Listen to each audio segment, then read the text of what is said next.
स्वामी जी यहाँ पर बहुत ही नैसर्गिक जगह है, सुंदर वातावरण पे अपना ध्यान भजन कर रहे हैं। यहाँ पे कुछ अन्य साधु भी रह रहे और बिल्कुल एकांत जगह है। वरुणावत पर्वत की तलहटी पे स्वामी जी अपना हरिओम स्वामी जी ये ध्यान भजन करें। और ये बड़ी पारंपरिक शैली में, जो कि यहाँ के पहाड़ का, हिमालयस का होता है, उस पे ये आश्रम बना है। और आप लोग भी चाहें तो स्वामी जी को पूछ के अपने साधना के लिए आ सकते हैं। यहाँ पर इनसे ध्यान योग सीख सकते हैं। छोटी छोटी कुटियाँ बनी हैं पारंपरिक शैली में, आप वो देख सकते हैं उस तरह के उसमें वातावरण में रह के। दोस्तों आज हम आए हैं यहाँ पर स्वामी जी पे। स्वामी जी आनंद तीर्थ जी हैं, जो कि इस कुटिया में रह रहे हैं और अपनी साधना में हैं। और बहुत ही एकांत एरिया, बहुत ही सुंदर एरिया है ये। यहाँ पर ये एक आश्रम है और यहाँ पे स्वामी जी रह के अपना तप कर रहे हैं। तो स्वामी जी के पास आते हैं, आज उनसे बात चर्चा करते हैं, सत्संग की बातें। स्वामी जी हरिओम, प्रणाम आपको। हरिओम हरिओम। स्वामी जी, और आप बताइए कब से आप यहाँ पर रह रहे हैं, किस तरह आपकी साधना चल रही है यहाँ? ये अभी हमारा उत्तरकाशी से रिश्ता है लगभग 25 साल का। जी। तो हमने छोटे उम्र में इधर आ गया था, तो फिर हमारा पठन पाठन इत्यादि इधर ही हुआ। पूरा काशी विश्वनाथ जी का ही देन है। जो अभी आप इस रूप में दिखाई पड़ रहा है वो पूरा हमारा काशी विश्वनाथ जी का ही देन है। तो पहले हम भिक्षा लेके ही रहता था इधर उत्तरकाशी में। अलग अलग जगह पे रहे, अलग अलग आश्रमों में पे रहे। इसके बाद तो 2010 में एक आदिशंकर ब्रह्म विद्यापीठ बोल के साधु लोगों का एक वो पुराना सोमाश्रम बोल के एक स्थान था, उसको लेके आदिशंकर ब्रह्म विद्यापीठ बोल के पूरा ही पूरा शंकराचार्य जी का ब्रह्म विद्या के ऊपर पठन पाठन का प्रणाली चलाने के लिए एक संस्था शुरू की है। अभी वो चल रहे। वही संस्था के जोड़ में आके ये तो आपका पाटा के रास्ते पे होते हैं। इधर एक आश्रम चैतन्य तपोवन बोल के एक आश्रम खोला। जो लोग सीरियस साधना करना चाहते हैं, जो आध्यात्मिक फंदा में, रास्ते में और गहरा जाना चाहते हैं, उन लोगों के लिए ये जगह बनाया। तो अभी मैं अभी आते जाते रहता हूँ। अभी ज़्यादातर उत्तरकाशी में रहता हूँ, कभी इधर रहता हूँ, नहीं तो ब्रह्म विद्यापीठ में रहता हूँ, हमारा आचार्य लोगों के पास रहता हूँ, नहीं तो इधर आके अपना इंडिविजुअल साधना के लिए मैं इधर आता हूँ। मैं एक कुटिया में ही रहता हूँ। ये इधर 2-3 महात्मा लोग और भी है। स्वामी कृष्णानंद जी महाराज, वो भी गंगोत्री इत्यादि में रह चुका है। एक ब्रह्मचारी जी है, हमारा सीताराम बाबा जी है। इसी तरह का लोग इधर रहते हैं। पूरा वातावरण साधु का हिसाब से ही है। एक टाइम का भोजन, बाकी सब अपना अपना साधन में इधर। यहाँ पे इस आश्रम में रह के कोई अपना तप भी कर सकते हैं, आप लोग भी आ सकते हैं मेडिटेशन और अपना ध्यान साधना के लिए इस आश्रम का आप चुनाव कर सकते हैं। अच्छा स्वामी जी, आप ये बताइए कि जीवन का लक्ष्य क्या है और अध्यात्म के अनुसार मतलब क्या होना चाहिए जीवन का लक्ष्य? देखिए, शास्त्रों के हिसाब से बोलेंगे तो जीवन का लक्ष्य तो, मुख्य लक्ष्य तो एक ही है, मोक्ष है। तो मोक्ष का प्राप्ति, मतलब मोक्ष का प्राप्ति कहेंगे तो वो एक सीढ़ी है, उसका सीढ़ी है। आप लोग सब सुने होंगे, धर्म अर्थ काम मोक्ष। सो जो भी आदमी, जो भी वो मनुष्य इस प्रणाली से ही निकल के जाना है।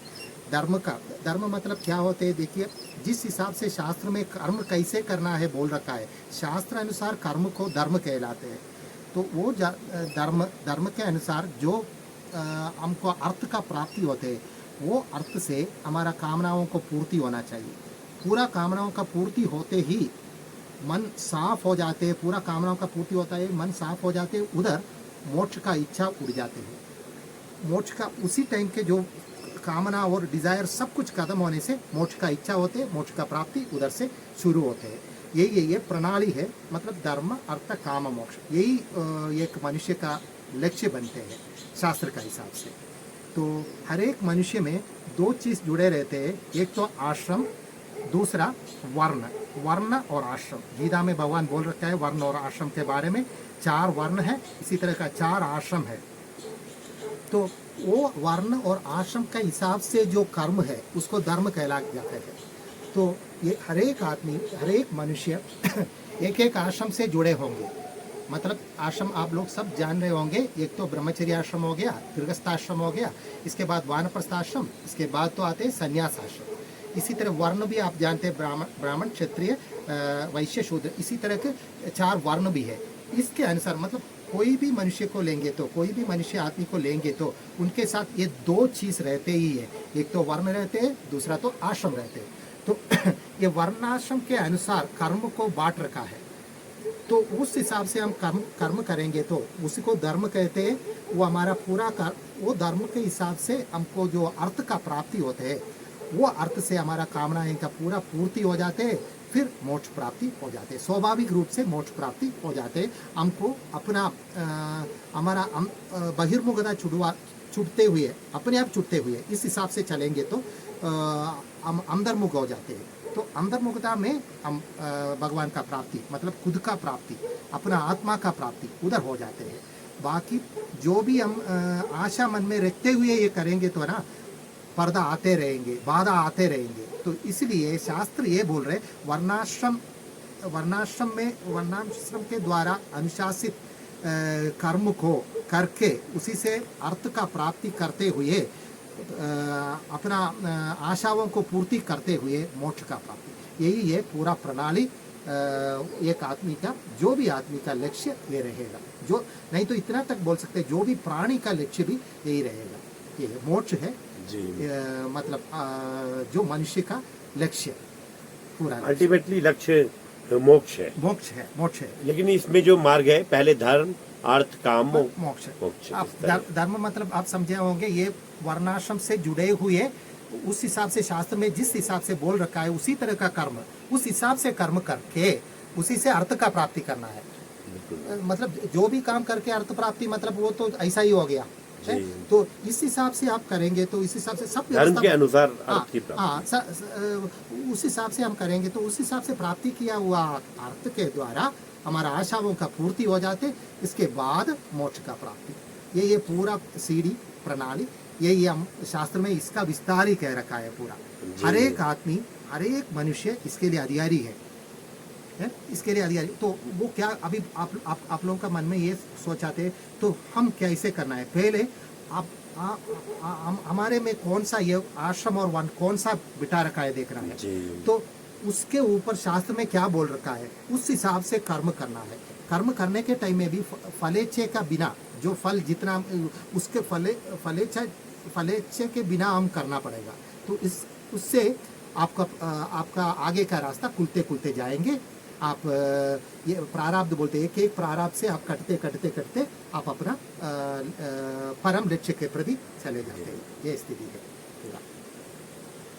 अच्छा समझिए, और जैसे आजकल हम देख रहे हैं संसार में लोगों को बहुत तनाव हो रहा है, बहुत ही उनके अंदर स्ट्रेस टाइप का रहता है और दुविधा में है, आदमी डाउट्स में है। जो मेट्रोपॉलिटन सिटीज़ में लोग ज़िंदगी जी रहे हैं, वहाँ पे उनके लिए आप क्या सलाह देते हैं? कैसे वो मतलब अध्यात्म से कैसे इस टेंशन, स्ट्रेस को जीत पाएँ, इससे मुक्ति पा पाएँ? देखिए ये अच्छा सवाल है, क्योंकि देखिए अभी ये आजकल सब जगह पे यही उठ रहे हैं। हम तो देखिए साधु लोग तो अलग हो गए, तो हम लोग तो इधर है, ये जिंदगी में है, हम तनाव में रह रहे। किस हिसाब से क्या करके हम ये तनाव से स्ट्रेस से बाहर कर सकते हैं। शास्त्र में इसके अंदर इसी के लिए कुछ विधान है बाहर आने के लिए। नहीं तो साधु लोग इसके ऊपर क्या कहेंगे, ये पूछेंगे तो सिंपल बोलेंगे तो देखिए, अब हम अपने से जितना अलग हो सकते हैं उतना टेंशन आते हैं। इसका फॉर्मूला यही है, हम खुद से कितना दूरी पड़ जाते हैं, दुविधा ज़्यादा हो जाते हैं। तो टेंशन कम करने के लिए क्या करना है, हम अपने के ओर आना है। अपने के ओर मतलब खुद के ओर आना है। तो आजकल स्ट्रेस का मुख्य कारण यही है, हमारा मन बहुत सारे बाहर का चीज़ों में व्यापृत हो गया। तो उधर हमारा मन जाके एक अलग अलग बाहर का चीज़ों में जाके बैठ गया। वो मन को अलग अलग तरीक़ाएँ हैं, 1000 तरीक़ाएँ हैं। हमारा शास्त्र इतना विस्तार है, अलग अलग आदमी के लिए अलग अलग विधि विधान बोल रखा है। क्योंकि हमने बोला था ये दो चीज़ को लेके, तो इस तरह अलग अलग आदमी के लिए अलग अलग विधान बोल रखा है। तो जिस आदमी को जिस अनुयोजित है उसी तरह करके बाहर का चीज़ों से मन को और विषयों से मन और इंद्रियों को हटा के खुद के ऊपर लेकर आना है। तो अभी देखिए ये अपने से दूर होने से देखिए इतना डिस्टेंस हो गया, तो हम में दुख स्वाभाविक आते हैं। हमारा स्वरूप क्या है? अपने में रहना।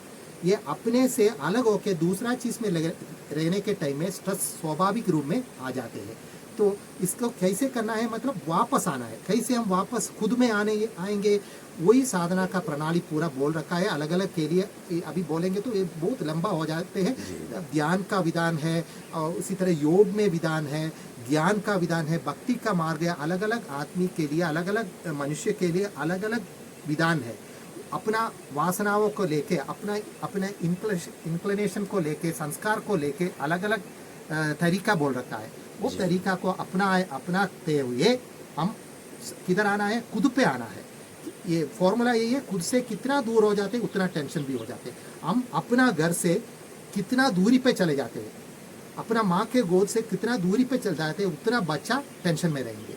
वो क्या होना है? बच्चा माँ का गोद में वापस आना है। तो वो खुद ही पहचान के मेरा टेंशन का कारण मैं ही हूँ, है मैं ये बाहर का चीज़ों के प्रति मैं भाग रहा हूँ, तो मैं वापस मेरे में आ जाए।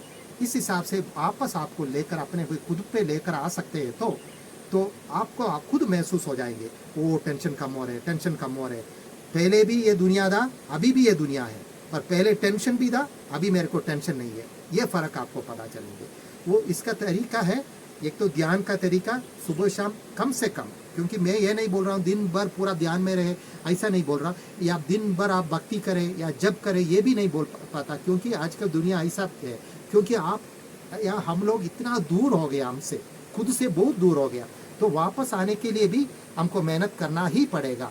तो कम से कम सुबह शाम खुद के लिए समय ढूंढना, आराम से घर का कोई भी छोटा सा एक कोना, साफ कोने पे बैठ के मैं किधर हूँ ये पूछना, अपने से पूछना, मैं कितना दूरी पे आ गया है, मैं कितना दूरी पे आ गया, मेरे को मैं कैसे मेरे पास वापस जाते हैं, ऐसा अपने से पूछना, अंदर से रास्ता खुल के आ जाते हैं।